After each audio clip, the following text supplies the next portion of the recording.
बिस्मिल्लाहिर्रहमानिर्रहीम, अस्सलामुअलैकुम। Welcome to my channel. आज की वीडियो में हम ग्रेड 5 इंग्लिश बुक का यूनिट नंबर 10 रीड करेंगे।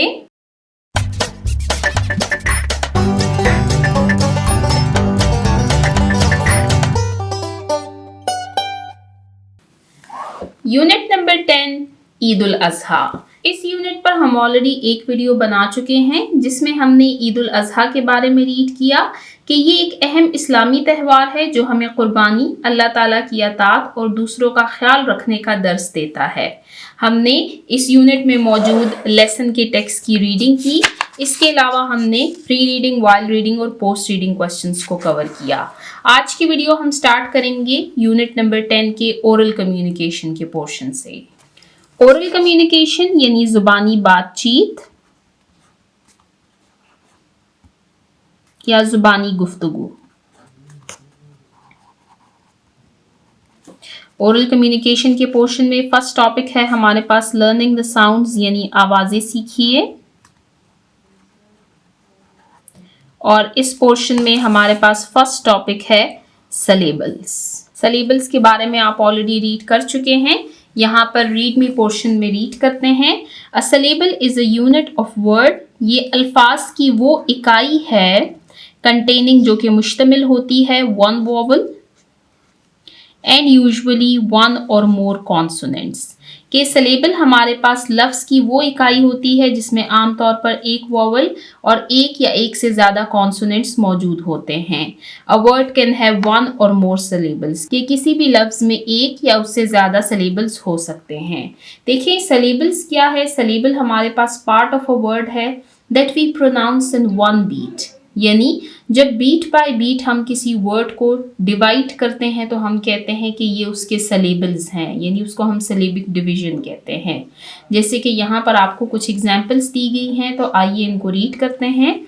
Read the given words with their syllable division. कि आप दिए हुए वर्ड्स को पढ़िए इनके सिलेबल डिवीजन के साथ। अब यहाँ पर इनको डिवाइड किया गया है इनके सिलेबल्स में। देखें यहाँ पर हमने जो रूल रीड किया है कि उसमें एक वोवल और एक या एक से ज़्यादा कॉन्सोनेंट्स होते हैं किसी भी सिंगल सिलेबल में। तो ये रूल हमारे पास ठीक है, लेकिन इंग्लिश लैंग्वेज में हर रूल की कुछ एक्सेप्शंस हो सकती हैं। ये मैथ्स के रूल्स की तरह नहीं है दैट 2 + 2 = 4, यानी इसमें कुछ एक्सेप्शंस हो सकती हैं। वर्ड्स हैं हमारे पास होर्डिंग। अब आप देख सकते हैं होर्ड इंग, एक्साइटमेंट, एक्साइटमेंट। अब इसमें 2 सिलेबल्स हैं, इसमें 3 सिलेबल्स हैं। Conversation, conversation 4 syllables.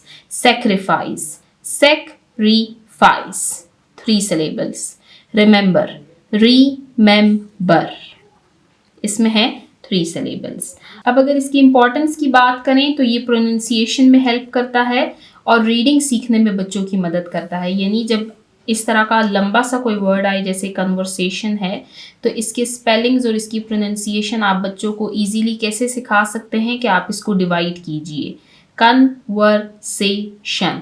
तो फिर बच्चे इसको इजीली पढ़ पाते हैं और इसके स्पेलिंग्स को इजीली याद कर पाते हैं। जिस तरह हमारे पास इस स्टेज पर हम बच्चों को वर्ड सिखाते हैं कैरेक्टरिस्टिक्स, तो ये काफ़ी लंबा वर्ड होता है, बच्चों को स्पेलिंग और प्रोनाउंसिएशन में मुश्किल होती है, तो इस तरीके से हम उनको स्पेलिंग और प्रोनाउंसिएशन सिखा सकते हैं। अब इससे रिलेटेड आपको एक्टिविटी दी गई है that read the given words के दिए हुए अल्फाज को पढ़िए and divide them into their syllables. फिर उनको उनके सिलेबल्स में डिवाइड कीजिए। Also write their number of syllables, और फिर आपने नंबर ऑफ सिलेबल्स को भी मेंशन करना है जिस तरह यहाँ पर हमने मेंशन किया है। तो ये वर्ड्स हैं, ये सिलेबल डिवीजन है और यहाँ पर हमने नंबर ऑफ सिलेबल्स लिखने हैं। तो फर्स्ट वर्ड है हमारे पास इम्पेशेंटली। इम्पेशेंटली 1 2 3 4 सिलेबल्स हैं इसमें। अब यहाँ पर आप देख सकते हैं इम में हमारे पास वोवल साउंड जो है वो आई की है, प में हमारे पास ए की साउंड है, शेंट में हमारे पास आई ई, ये हमारे पास एक डिफ्थोंग है इसकी साउंड आ रही है, और एल वाई हमारे पास एंडिंग साउंड है। तो ये टोटल 4 हो गए हैं। नेक्स्ट मूवमेंट, मूवमेंट 2 सिलेबल्स हैं। Cattle, cat. अब कैट हमारे पास एक वर्ड भी, अब कैट आप देख सकते हैं ये हमारे पास एक सेपरेट वर्ड भी है, तो ये सिंगल सिलेबिक वर्ड है। कैटल 2 सिलेबल्स हैं इसमें। फोर्टनाइट, फोर्ट नाइट 2 सिलेबल्स हैं। थैंकफुल, थैंकफुल 2 सिलेबल्स हैं। तो यहाँ पर आपने देखा कि हमने दिए हुए वर्ड्स को उनके सिलेबल्स में डिवाइड किया और फिर नंबर ऑफ सिलेबल्स को भी मेंशन किया। इसके साथ ही आप देख सकते हैं हमारा लर्निंग द साउंड्स का पोर्शन एंड होता है। तो चलते हैं नेक्स्ट पोर्शन की तरफ, जो कि है लर्निंग टू स्पीक, यानी बोलना सीखिए। लर्निंग टू स्पीक के पोर्शन में फर्स्ट क्वेश्चन है हमारे पास, रीड पढ़िए एंड प्रैक्टिस और मशक कीजिए द गिवन डायलॉग, दिए हुए मुकालमे की।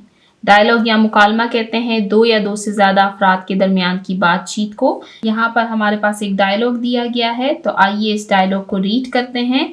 साथ में मैं ये मेंशन करना चाहूँगी कि हर यूनिट में हम एक डायलॉग को रीड करते हैं, तो आप सबसे पहले डायलॉग को रीड करना सीखा करें और उसमें जो मौजूद थीम होता है उसको पिक करने की कोशिश किया करें। फर्स्ट पार्टी है हमारे पास आमना। हाउ आर यू सुलेमान, कि सुलेमान आप कैसे हैं। हाउ वॉज योर ईद, कि आपकी ईद कैसे रही। सेकेंड पार्टी है हमारे पास Suleman. Suleman I am fine, मैं ठीक हूँ। थैंक्स, शुक्रिया। इट वॉज गुड, कि ईद अच्छी गुजरी। व्हाट अबाउट यू, आप सुनाइए। आमना अल्हम्दुलिल्लाह, इट वॉज फाइन, कि अल्हम्दुलिल्लाह मेरी भी अच्छी रही। बट दीज डेज, लेकिन आजकल के दिनों में, आई सी मैं देख रही हूँ, a lot of animal waste, जानवरों का फुजला या जानवरों का कचरा। थ्रोन आउट, जिसको फेंका गया है, इन द ओपन, खुलेआम। अब यहाँ पर आमना कह रही हैं कि ईद तो अच्छी रही, लेकिन मैं देख रही हूँ कि बहुत सारा जानवरों का कचरा खुलेआम फेंका जा रहा है। Suleman yes you are right, कि जी हाँ आप ठीक कह रही हैं। दैट इज़ वाई, इसीलिए वी डिसाइडेड, हमने ये फैसला किया है, to use a slaughter house, कि हम स्लॉटर हाउस का इस्तेमाल करेंगे, टू सेक्रीफाइस अवर एनिमल्स, अपने जानवरों को कुर्बान करने के लिए। अब यहाँ पर आपके लिए एक न्यू टर्म इस्तेमाल की गई है जो कि है स्लॉटर हाउस। हम इसको उर्दू में भी स्लॉटर हाउस कह सकते हैं। स्लॉटर हाउस क्या है? स्लॉटर हाउस हमारे पास एक ऐसी जगह होती है जहाँ जानवरों को कानूनी, महफूज और साफ तरीके से ज़िबा किया जाता है। यानी ये जगह ख़ास तौर पर इसीलिए बनाई जाती है ताकि सफाई का ख्याल रखा जा सके, गंदगी इधर उधर ना फैले, जानवरों के फुजले को सही तरीके से ठिकाने लगाया जा सके।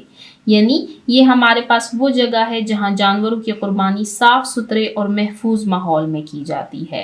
देखें, जिस तरह हम घर में कचरा उधर उधर नहीं फेंकते बल्कि डस्टबिन में डालते हैं, इसी तरह जानवरों की कुर्बानी के लिए भी एक ख़ास तरीका अपनाया जाता है और उनके लिए स्लॉटर हाउस बनाए जाते हैं ताकि माहौल साफ रहे और जो गंदगी है उसको इधर उधर ना फेंका जाए और जो उनका फुजला है यानी जो वेस्ट है उसको सही तरीके से ठिकाने लगाया जा सके।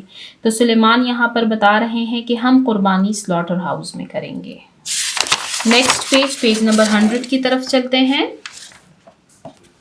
आमना, how does that help in controlling animal waste. अब आमना उनसे पूछ रही हैं कि इससे जानवरों के कचरे को कंट्रोल करने में कैसे मदद मिलती है। सुलेमान, अ स्लॉटर हाउस थ्रोस, के जो स्लॉटर हाउस है वो फेंकते हैं ऑल द एनिमल वेस्ट, जानवरों का तमाम कचरा जो होता है, out in a safe and clean way, उसको महफूज तरीके से और साफ सुथरे तरीके से ठिकाने लगाया जाता है। यानी स्लॉटर हाउस जानवरों के कचरे को महफूज और साफ तरीके से ठिकाने लगाता है। आमना, दैट इज़ अमेजिंग, ये तो बहुत अच्छा है। I will tell my parents about it, कि मैं भी अपने वालिदैन को स्लॉटर हाउस से मुतल्लिक बताऊंगी। सुलेमान, एब्सोल्युटली, कि बिल्कुल। You know pollution is also causing environmental change, कि क्या आपको मालूम है कि ये जो पोल्यूशन है, ये जो आलूदगी है, ये माहौलियाती तब्दीली का सबब बन रहा है। अब नीचे आपको इन्वायरमेंटल चेंज से मुतल्लिक भी बताया गया है। Amna, what is environmental change, कि माहौलियाती तब्दीली क्या होती है। Suleman, all the things we throw out, कि वो तमाम चीज़ें जो कि हम फेंक देते हैं, और वेस्ट या वो गंद, एट होम घर में, पोल्यूट वो आलूदा करते हैं, द एनवायरनमेंट हमारे माहौल को, कि हम घर में जो चीज़ें फेंकते हैं या ज़ाया करते हैं वो माहौल को आलूदा करती हैं।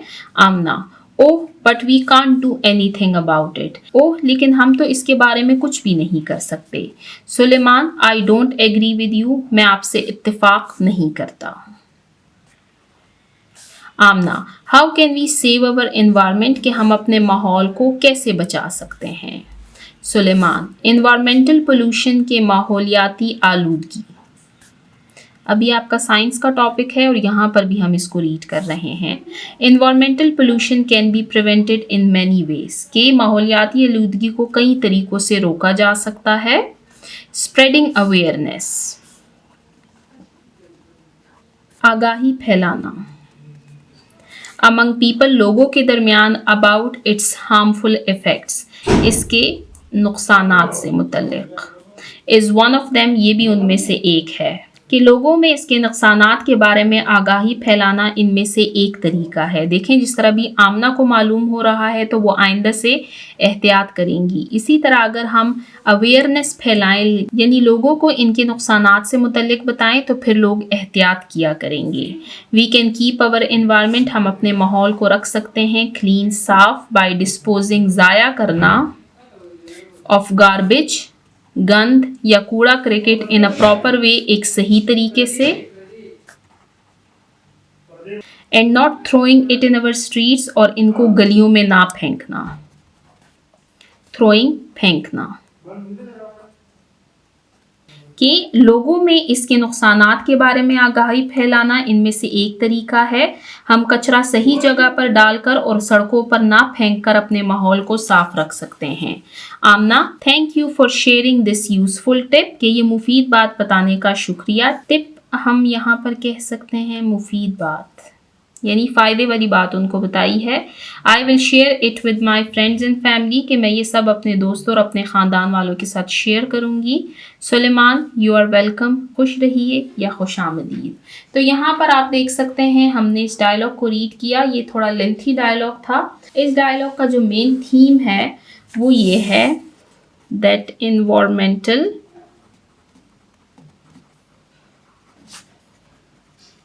cleanliness and responsibility।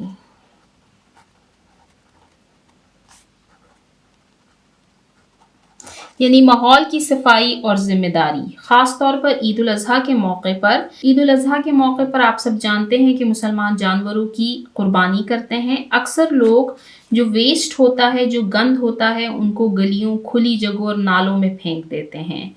जब इसे सही तरीके से ठिकाने नहीं लगाया जाता तो इससे कई मसाइल पैदा होते हैं। सबसे पहले ये बदबू और फ़िज़ाई आलूदगी का सबब बनता है। दूसरा, इसमें मक्खियाँ और जरासीम पैदा होते हैं जो बीमारियों को फैलाते हैं। और तीसरा ये कि जब इनको नालों में फेंका जाता है तो पानी की आलूदगी और सैलाब का सबब बनता है, क्योंकि जो नाले हैं वो सारे बंद हो जाते हैं। इसीलिए ईद उल अज़हा पर हमारी ये ख़ास तौर पर ज़िम्मेदारी बनती है कि जो जानवरों का वेस्ट है, यानी जो गंद है, उसको हम सही तरीके से ठिकाने लगाएं। इसके लिए या तो हम स्लॉटर हाउस का इस्तेमाल कर सकते हैं या हम गवर्नमेंट इंस्ट्रक्शंस को फॉलो कर सकते हैं। ईद के मौके पर अक्सर सरकारी गाड़ियां भी फिर रही होती हैं, वो इन वेस्ट को इकट्ठा करते हैं, तो आप सही तरीके से उनको शॉपर वगैरह डिब्बों में बंद करके भी उनके हवाले कर सकते हैं। इससे भी माहौल साफ रहेगा हमारा। तो यहाँ पर हमने इस डायलॉग को रीड किया जिसमें हमने एक बहुत इंपॉर्टेंट पॉइंट सीखा, environmental cleanliness and responsibility, especially in Eid ul Azha. Eid ul Azha आने वाली है, मुझे उम्मीद है कि आप सब लोग इन इंस्ट्रक्शंस पर अमल करेंगे। तो यहाँ पर हमारा ये डायलॉग एंड होता है। अब हमें नीचे एक एक्टिविटी दी गई है जिसमें हमें खुद से एक डायलॉग लिखना है। तो आइए रीड करते हैं कि हमारे पास डायलॉग का टॉपिक कौन सा है। लर्निंग टू स्पीक के पोर्शन में क्वेश्चन नंबर 2 है हमारे पास, अरेंज के तरतीब दें अ क्लासरूम डिस्कशन, क्लासरूम में डिस्कशन रखिए about how you celebrate your religious festivals, कि आप अपने मजहबी त्यौहार कैसे मनाते हैं। रिलीजियस फेस्टिवल्स, मजहबी त्यौहार। तो यहाँ पर हम एक डायलॉग लिखेंगे जिसमें हम क्लासरूम डिस्कशन करेंगे that how we celebrate our religious festivals, कि हम सब अपनी मजहबी त्यौहार कैसे मनाते हैं। क्लासरूम डिस्कशन है तो हर स्टूडेंट जो है वो अपनी ओपिनियन देगा अपने कस्टम्स के अकॉर्डिंग, यानी उनके जो रस्म व रिवाज हैं उससे मुतल्लिक। तो आइए डायलॉग को रीड करते हैं। यूनिट नंबर 10 ईद उल अजहा। एक्टिविटी है हमारे पास डायलॉग राइटिंग। डायलॉग का टॉपिक है हमारे पास सेलिब्रेशन ऑफ रिलीजियस फेस्टिवल्स, यानी मजहबी त्योहारों का मनाना। तो आइए डायलॉग को रीड करना स्टार्ट करते हैं। फर्स्ट पार्टी है हमारे पास टीचर, क्योंकि ये क्लासरूम डिस्कशन है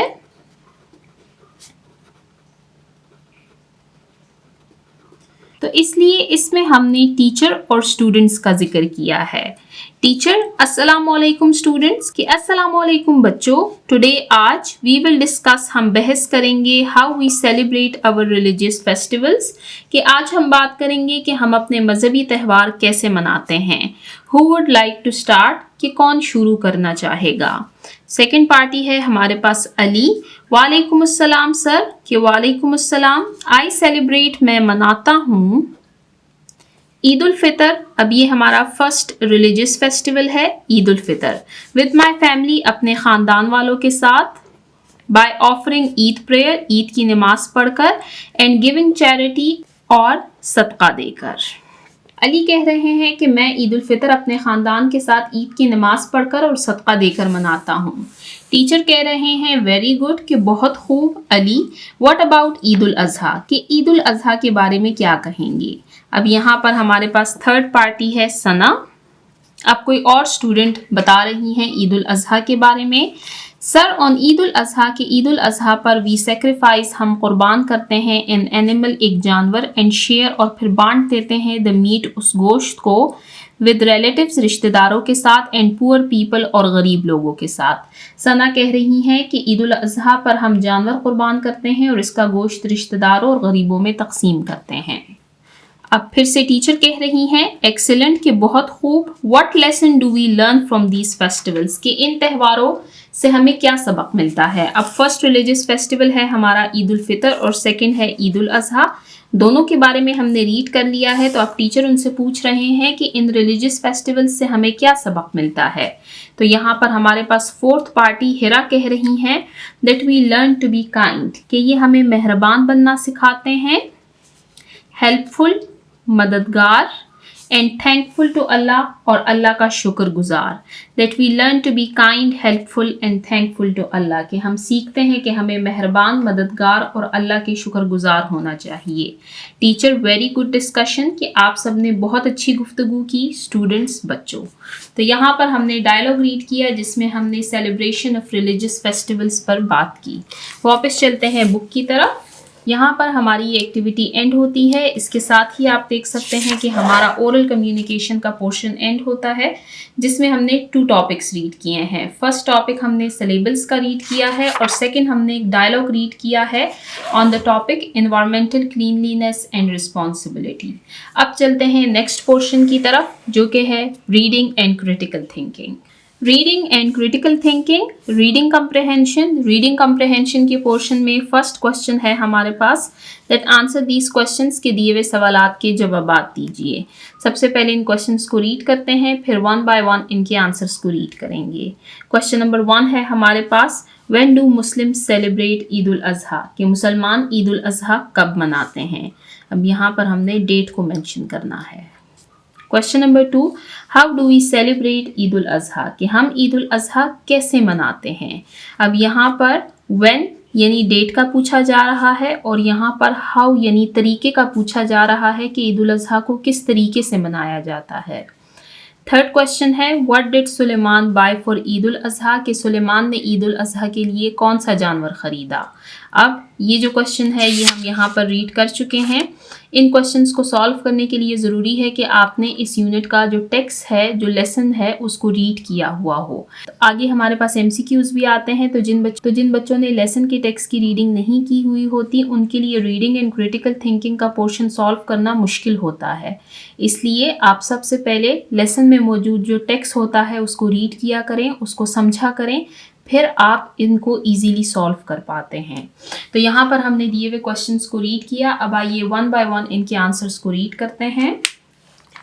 यूनिट नंबर 10 ईद उल अजहा पोर्शन है हमारे पास रीडिंग कम्प्रिहेंशन का। आंसर दीज क्वेश्चंस के दिए हुए सवालात के जवाबात दीजिए। क्वेश्चन नंबर 1 है when do Muslim celebrate Eid उल अजहा, के मुसलमान ईद उल अजहा कब मनाते हैं। Muslim celebrate Eid ul Azha on the 10th of Zilhajja, के मुसलमान ईद उल अजहा जिलहज्जा की 10 तारीख को मनाते हैं। अब ये डेट आपने याद रखनी है। और ईद उल फितर कब मनाई जाती है। ईद उल फितर मनाई जाती है यकम शवाल को, यानी 1 शवाल को।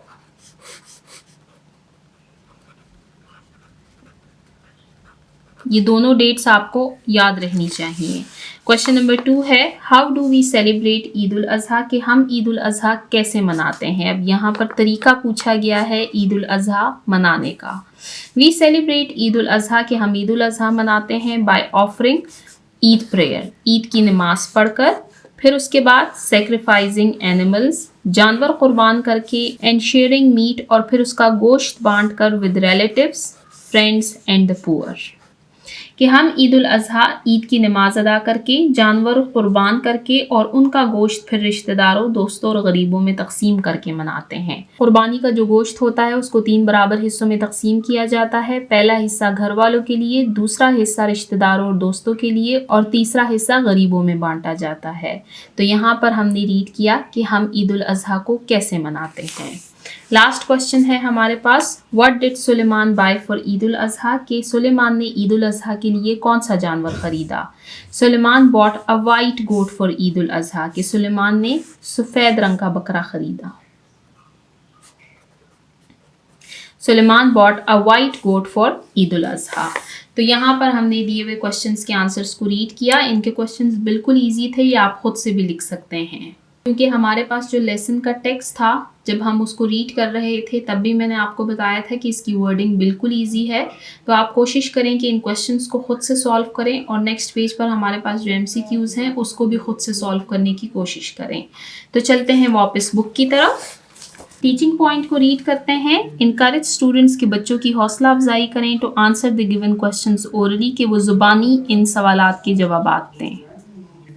And then write the answers in their notebook, और फिर इनके जवाबात को अपनी कापियों पर लिखें। तो यहाँ पर हमने टीचिंग पॉइंट को रीड किया। अब चलते हैं नेक्स्ट पेज नंबर 101 की तरफ। रीडिंग कम्प्रिहेंशन के पोर्शन में क्वेश्चन नंबर 2 है हमारे पास, रीड पढ़िए। द गिवन चार्ट, दिए हुए चार्ट को अबाउट, जिसका टॉपिक है how to keep our environment safe and clean, कि हम अपने माहौल को कैसे महफूज और साफ रख सकते हैं। नीचे आप देख सकते हैं आपको एक चार्ट की पिक्चर दी गई है। सबसे पहले तो आपने ये करना है कि इस पेज पर जो कुछ है उसको आपने चार्ट पे लिखना है और इसको अपने क्लासरूम में डिस्प्ले करना है, क्योंकि ये हमारे पास एक चार्ट है। ठीक है, टॉपिक है हमारे पास how to keep our environment, कि हम अपने माहौल को कैसे सेफ, महफूज एंड क्लीन और साफ रख सकते हैं। एनवायरनमेंट फ्रेंडलीनेस यानी माहौलियाती दोस्ती। इस यूनिट में हम ऑलरेडी रीड कर चुके हैं स्लॉटर हाउस के बारे में। उसमें हमने रीड किया था कि एनवायरमेंटल क्लीनलीनेस की क्या इंपॉर्टेंस है, तो ये भी उसी टॉपिक से रिलेटेड है। अब नीचे आप देख सकते हैं आपको यहाँ पर 1 2 3 4 5 पॉइंट्स दिए गए हैं, और ये 5 पॉइंट्स जो हैं ये फर्दर फिर आपको एक्सप्लेन किए गए हैं, और इनको हेडिंग्स दी गई हैं इंडिविजुअल रिस्पॉन्सिबिलिटी यानी लाजमी जिम्मेदारियां, यानी ये काम आपने ज़रूर करने हैं। ये वाला जो कॉलम है इसमें जो मेंशन काम है ये आपने ज़रूर करने हैं, और ये वाले जो काम है अगर ये आप करेंगे तो ये काबिल तारीफ काम है। जैसे फर्स्ट पॉइंट है हमारे पास कीप द एनवायरनमेंट क्लीन, के माहौल को साफ रखना।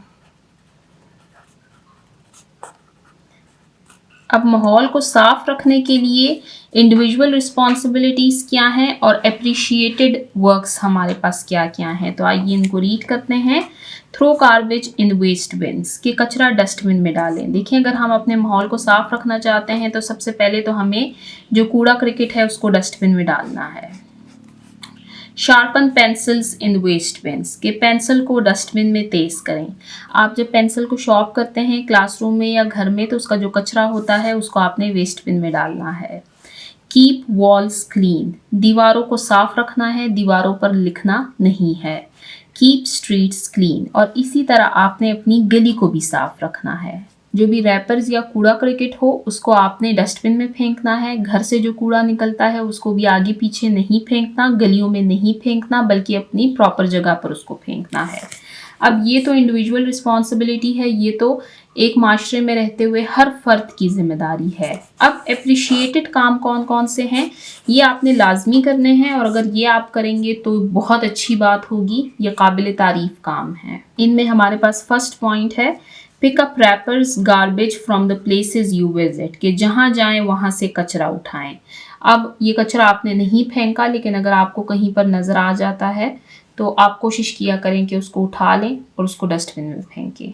Put pencil shavings in bin if you see them thrown down, कि अगर आप कहीं पेंसिल के छिलके पड़े हुए देखें तो उन्हें डस्टबिन में डाल दें। अब आपके क्लासमेट ने कहीं पेंसिल शॉर्प की है और उसका कचरा ज़मीन पर फेंक दिया है या डेस्क में छोड़ दिया है, तो अप्रिशिएटेड यही है कि आप उसको उठाएं और उसको डस्टबिन में फेंकें, और साथ में उनको ये भी बताएं कि नेक्स्ट टाइम आपने ऐसा नहीं करना।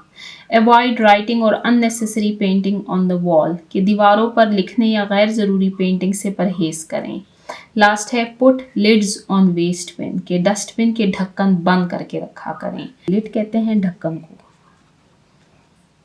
तो यहाँ पर हमने पॉइंट्स रीड किए हैं that how we can keep our environment clean, कि हम अपने माहौल को, अपने इर्द गिर्द को कैसे साफ रख सकते हैं।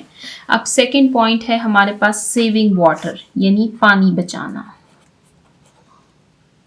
अब ये इससे रिलेटेड हमारे पास पॉइंट्स दिए गए हैं। ये इंडिविजुअल रिस्पॉन्सिबिलिटी यानी ये लाजमी जिम्मेदारियां हैं, और ये अप्रिशिएटेड यानी काबिल तारीफ काम है। तो फर्स्ट पॉइंट है turn off the water tap after use, के इस्तेमाल के बाद नल को बंद कर दें, उसको बहने ना दें। Turn off the tap while brushing teeth, कि जब आप दांत ब्रश कर रहे हो तो उस वक्त आप नल को बंद कर दें। Use bucket water for a bath, के नहाने के लिए बाल्टी का इस्तेमाल करें, क्योंकि जब आप शॉवर का इस्तेमाल करते हैं तो बहुत ज़्यादा पानी बह जाता है। अब ये इंडिविजुअल रिस्पॉन्सिबिलिटी हमने रीड की है। अब यहाँ पर हमारे पास मज़ीद 3 पॉइंट्स दिए गए हैं। Turn of a dripping tap, कि टपकते हुए नल को बंद कर दें। अब अगर किसी ने टैप को बंद किया है लेकिन उससे फिर भी पानी बह रहा है यानी टपक रहा है तो उसको आप बंद कर दें। Turn of a running unattended tap या वाल्व, खुला या बगैर निगरानी के नल को बंद कर दें। अब यहाँ पर अनअटेंडेड यानी ऐसे नलकी की बात की जा रही है जिसको कोई खुला छोड़कर चला गया है। अक्सर स्कूल में आप देखते होंगे कि बच्चे जो हैं वो टैप खोलकर भाग जाते हैं, तो आपने ऐसे टैप्स को बंद करना है। लास्ट है use water while taking a bath according to your need, की ज़रूरत के मुताबिक पानी इस्तेमाल करें जब आप नहा रहे हो। जैसे कि यहाँ पर आपसे कहा गया है कि आप बकेट का इस्तेमाल करें, तो उसमें मेन रीज़न ही यही है कि आप फिर इतना ही पानी इस्तेमाल करेंगे जितनी की आपको ज़रूरत होगी। और जब आप शावर का इस्तेमाल करते हैं तो उसमें फिर पानी का इस्तेमाल ज़्यादा होता है, यानी पानी ज़ाया हो जाता है उसकी वजह से। तो यहाँ पर हमने 2 पॉइंट्स रीड किए। फर्स्ट था हमारे पास कीप द एनवायरनमेंट क्लीन, के माहौल को साफ रखना, और सेकंड है हमारे पास सेविंग वाटर यानी पानी बचाना। अब थर्ड पॉइंट है हमारे पास सेव इलेक्ट्रिसिटी यानी बिजली बचाना। अब यहाँ पर आपको 3 पॉइंट्स दिए गए हैं। ये काम आपने लाजमी तौर पर करने हैं और ये आपके लिए काबिल तारीफ काम है। तो फर्स्ट है turn off lights and fans when you leave a room vacant, कि जब आप कमरा खाली छोड़ते हैं, वेकेंट कहते हैं खाली को, तो आप लाइट्स और फैंस को ऑफ कर दिया करें। नेक्स्ट है टर्न ऑफ लाइट्स, के गैर ज़रूरी जो लाइट्स होती हैं उनको बंद रखा करें। Unplug electronics when not in use, के इस्तेमाल ना होने वाले इलेक्ट्रॉनिक चीज़ें जो हैं उनके प्लग आप निकाल दीजिए। तो इन तरीक़ों से हम बिजली को बचा सकते हैं। अब यहाँ पर मज़ीद 3 पॉइंट्स दिए गए हैं। Turn off lights and fan when you leave a room, कि जब आप अपना कमरा छोड़ते हैं तो उस वक्त आप अपनी लाइट्स और जो फैंस हैं वो ऑफ करके जाया करें। Turn off street lights in the morning, कि सुबह में जो स्ट्रीट लाइट्स होती हैं उनको आप ऑफ कर दिया करें क्योंकि वैसे भी रोशनी हो चुकी होती है। Try to unplug electronic devices such as TV, mobile charger, refrigerator etcetera when not in use, कि जब टीवी, मोबाइल चार्जर और रेफ्रिजरेटर वगैरह को आपने इस्तेमाल ना करना हो तो उस वक्त आप इनको बंद कर दिया करें।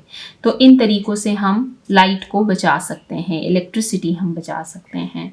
अब नेक्स्ट है हमारे पास सेफ ट्रीज़, यानी दरख्तों को हम कैसे बचा सकते हैं। तो इसमें हमारे पास फर्स्ट पॉइंट है प्लांट न्यू ट्रीज़, के नए नए दरख्त लगाएं। इससे क्या होगा कि एक तो हमारा माहौल साफ रहेगा, दूसरा ये इन्वायरमेंटल पोल्यूशन को कम करता है। नेक्स्ट पॉइंट है हमारे पास plant a tree in your school और नियर योर होम, कि अपने स्कूल या घर के करीब एक दरख्त लगाएं। देखें जिस घर में दरख्त होते हैं, जहाँ स्कूल में दरख्त होते हैं, वहाँ का मौसम वैसे ही अच्छा रहता है। ये इन्वायरमेंटल चेंज, जो माहौलियाती तब्दीली है, इसमें जो शिद्दत आ रही है उसको कम करती है। तो हमें चाहिए कि हम ज़्यादा से ज़्यादा दरख्त लगाएं। तो यहाँ पर हमने 4th पॉइंट को रीड किया। अब लास्ट है हमारे पास follow 3R principles, reduce, reuse, recycle. अब ये यहाँ पर मैं आपको, ये स्पेस खाली है, यहाँ पर मैं आपको ये लिखवा देती हूँ और थोड़ा सा मैं ये आपको एक्सप्लेन भी करूँगी। 3R principles. अब ये जो 3R प्रिंसिपल्स हैं ये बहुत इंपॉर्टेंट है और इसमें हमारे पास 3 रूल्स हैं।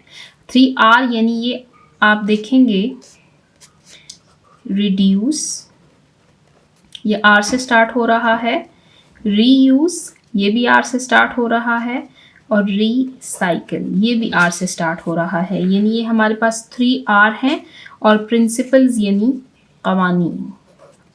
अब ये 3R प्रिंसिपल्स हमारे पास क्या हैं ये मैं आपको एक्सप्लेन करती हूँ। देखिए जो 3R प्रिंसिपल्स हैं इनको हमने फॉलो करना है। जो फर्स्ट पॉइंट है रिड्यूस, यानी इसका मतलब है कि चीज़ों को कम इस्तेमाल करना ताकि कचरा कम पैदा हो। मिसाल के तौर पर प्लास्टिक बैग्स का कम इस्तेमाल करना, गैर ज़रूरी चीज़ों का ना ख़रीदना। जो सेकंड पॉइंट है हमारे पास रीयूज़, यानी दोबारा से इस्तेमाल करना। इसका मतलब ये है कि चीज़ों को फेंकने के बजाय दोबारा इस्तेमाल करने की कोशिश करें। मिसाल के तौर पर बॉटल को दोबारा से इस्तेमाल करें, पुराने कपड़े किसी और काम में लेकर आएँ। लास्ट पॉइंट है हमारे पास रीसाइकिल। इसका मतलब ये है कि पुरानी चीज़ों को नए काम की चीज़ों में तब्दील करें। मिसाल के तौर पर कागज़ को दोबारा इस्तेमाल करने की कोशिश करें। जब आपकी किसी नोटबुक में पेजेस रह जाएं तो नेक्स्ट ईयर आप उसको रफ नोटबुक के तौर पर इस्तेमाल कर सकते हैं या इसको आप टेस्ट नोटबुक के तौर पर भी इस्तेमाल कर सकते हैं। यानी जब पेजेस खाली हैं तो आपको उसको ज़ाया नहीं करना चाहिए। इसी तरह प्लास्टिक को नई चीज़ों में तब्दील करना, यानी प्लास्टिक का इस्तेमाल असल में कम करना है। तो ये हमारे पास 3R प्रिंसिपल्स हैं जिनको अगर हम फॉलो करें तो हमारे माहौलियाती आलूदगी में काफ़ी कमी आ सकती है। आइए अब इनके पॉइंट्स को रीड करते हैं। Follow 3R principles, reduce, reuse, recycle. कि 3R का उसूल अपनाएं। रिड्यूस यानी कम करना, रीयूज़ दोबारा इस्तेमाल करना, रिसाइकिल यानी रिसाइकिल करना। फर्स्ट पॉइंट है हमारे पास avoid use of plastic bags, कि प्लास्टिक बैग के इस्तेमाल से बचें। नेक्स्ट है try to reuse and recycle used things, कि इस्तेमाल शुदा चीज़ों को दोबारा इस्तेमाल में लेकर आएं और उनको रिसाइकिल करें। अब हमारे पास अप्रिशिएटेड वर्क्स कौन कौन से हैं। वाइल विजिटिंग अ मार्केट और शॉपिंग मॉल, कि अगर आप ख़रीदारी के लिए कहीं मार्केट या शॉपिंग मॉल में जा रहे हैं, try to take your own cloth bag, तो कोशिश करें कि अपने कपड़े का थैला साथ लेकर जाएं। Collect waste plastic bottles, jars and boxes to recycle and reuse them. Collect जमा करें वेस्ट प्लास्टिक बॉटल्स, जो प्लास्टिक की बोतलें होती हैं, जार्स और बॉक्सेस टू रिसाइकिल, ताकि आप उनको रिसाइकिल कर सकें, एंड रीयूज़ देम, और उनको दोबारा से इस्तेमाल में लेकर आ सकें। तो यहाँ पर हमने 3R प्रिंसिपल्स के बारे में रीड किया। देखिए ये हमारे पास एक बहुत इंपॉर्टेंट टॉपिक था जिसको हमने रीड किया। इस पर आपको एक चार्ट बनाकर दिखाया गया है। यही चार्ट आप अपने क्लासरूम में सबसे पहले डिस्प्ले करें और फिर इसको फॉलो करने की कोशिश करें। यानी यहाँ पर आपको जो प्रिंसिपल सिखाए गए हैं उनको आप अपनी प्रैक्टिकल लाइफ में अडॉप्ट करने की कोशिश करें। तो अगर इस टॉपिक को हम सम अप करें तो हमने इस टॉपिक में ये सीखा कि हमें अपने माहौल को साफ और महफूज रखने में रोज़मर्रा ज़िंदगी में अच्छी आदतें अपनानी चाहिए, जैसे कचरा डस्टबिन में डालना, पानी और बिजली बचाना, दरख्त लगाना और चीज़ों को दोबारा इस्तेमाल करना।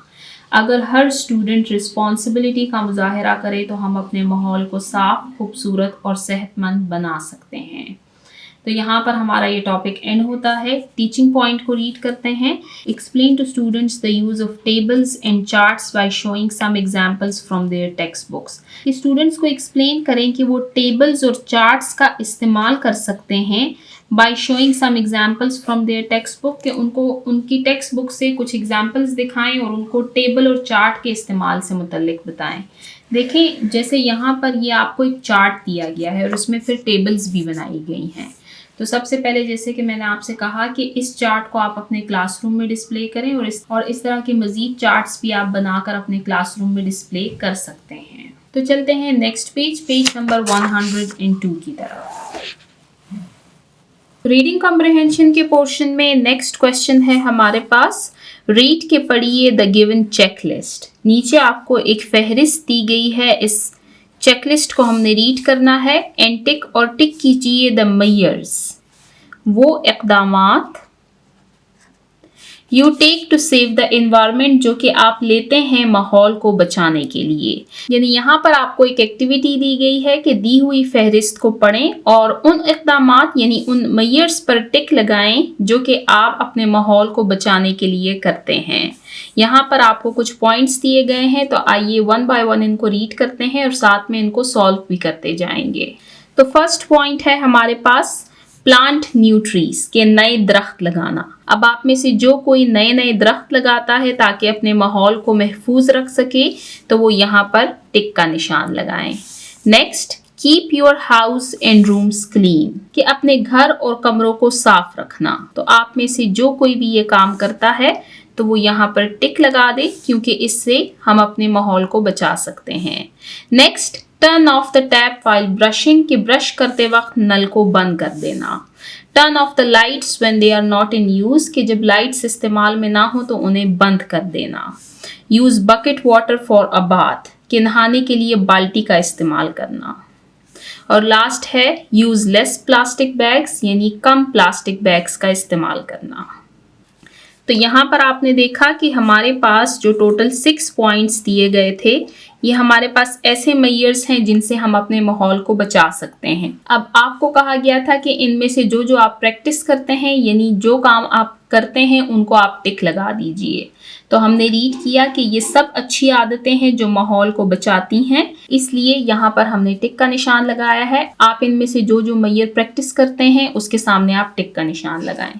तो यहाँ पर हमारी एक्टिविटी एंड होती है। चलते हैं नेक्स्ट क्वेश्चन की तरफ। रीडिंग कॉम्प्रिहेंशन के पोर्शन में नेक्स्ट क्वेश्चन है हमारे पास, रीड द लेसन अगेन, कि सबक को दोबारा से पढ़िए and fill in the blanks with the correct options, और सही जवाब के साथ खाली जगह को पुर कीजिए। नीचे आप देख सकते हैं आपको एमसीक्यूज दिए गए हैं। मैं आपको ऑलरेडी बता चुकी हूँ कि ये एमसीक्यूज आप तभी ठीक तरीके से सॉल्व कर सकेंगे जब आपने लेसन के टेक्स्ट की रीडिंग की होगी। तो आप सबसे पहले लेसन में मौजूद इस टेक्स्ट की रीडिंग करें, और अगर आप कर चुके हैं तो आइए इस एक्टिविटी को सॉल्व करते हैं। फर्स्ट है हमारे पास, Suleman saw some banner about a dash, कि सुलेमान ने किस बारे में बैनर देखा। क्लोथ सेल यानी कपड़ों के फरोख्त के बारे में, कैटल सेल यानी बकरा मंडी, फूड सेल यानी खाने के सेल के बारे में, मोबाइल सेल यानी मोबाइल के सेल के बारे में। तो इसमें हमारे पास करेक्ट ऑप्शन है कैटल सेल।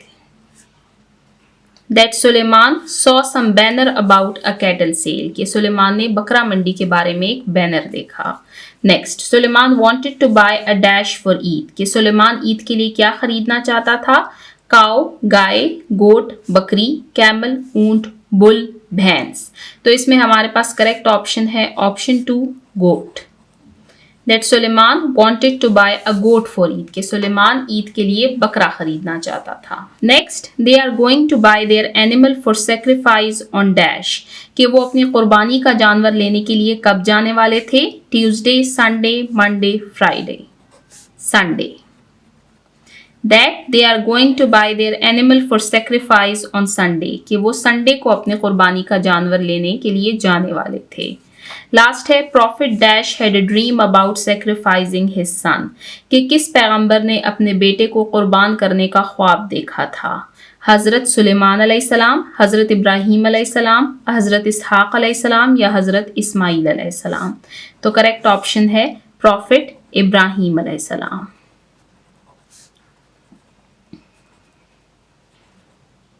और उनके बेटे का नाम था फिर हज़रत इस्माईल अलैहिस्सलाम। तो हज़रत इब्राहीम अलैहिस्सलाम ने ख्वाब में देखा था कि वो अपने बेटे हज़रत इस्माईल अलैहिस्सलाम को कुर्बान कर रहे हैं। तो यहाँ पर हमारी एक्टिविटी एंड होती है जिसमें हमने दिए हुए MCQs को सॉल्व किया। इसके साथ ही आप देख सकते हैं हमारा रीडिंग कम्प्रिहेंशन का पोर्शन एंड होता है। अब रीड करते हैं एनालिटिकल रीडिंग के पोर्शन को। एनालिटिकल रीडिंग के पोर्शन में आपको एक एक्टिविटी दी गई है, तो आइए इसको रीड करते हैं। रीड द स्टोरी केयरफुली, कि इस स्टोरी को एहतियात से पढ़ें। अब इस स्टोरी की बात की जा रही है जो हमने लेसन का टेक्स्ट रीड किया है ईद उल अज़हा, कि इसको गौर से पढ़ें। Compare your Eid day with Suleman's, और अपने ईद के दिन को सुलेमान के ईद के दिन के साथ इसका मवाजना करें, कंपेयर करें। Note down the differences in similarities, के डिफरेंसेस जो इख्तलाफ है और सिमिलैरिटीज जो एक जैसी बातें हैं उनको आपने नोट करना है। अब नीचे आप देख सकते हैं आपको 2 कॉलम्स दिए गए हैं, सुलेमान्स ईद एक्टिविटीज और माई ईद एक्टिविटीज। यानी यहाँ पर आपने सुलेमान की ईद की एक्टिविटीज लिखनी है और यहाँ पर फिर आपने अपनी लिखनी है। तो सुलेमान के बारे में तो हम ऑलरेडी रीड कर चुके हैं, तो आइए सबसे पहले इसको लिखते हैं। सुलेमान ऑफर्स प्रेयर, कि सुलेमान सबसे पहले ईद की नमाज पढ़ता है। Bought a goat from the cattle market, कि उसने बकरा मंडी से कुर्बानी का जानवर खरीदा होता है। He uses a slaughter house, कि वो स्लॉटर हाउस का इस्तेमाल करता है अपने जानवर को कुर्बान करने के लिए। परफॉर्म सैक्रिफाइस, कुर्बानी करता है। एंड शेयर्स मीट, और फिर उसके गोश्त को वो तकसीम कर देता है। तो सुलेमान की ईद एक्टिविटीज़ हमारे पास क्या है? That he bought a goat from the cattle market, कि सबसे पहले तो उसने बकरा मंडी से बकरे को खरीदा। सुलेमान ऑफर्स प्रेयर, फिर वो ईद की नमाज पढ़ता है।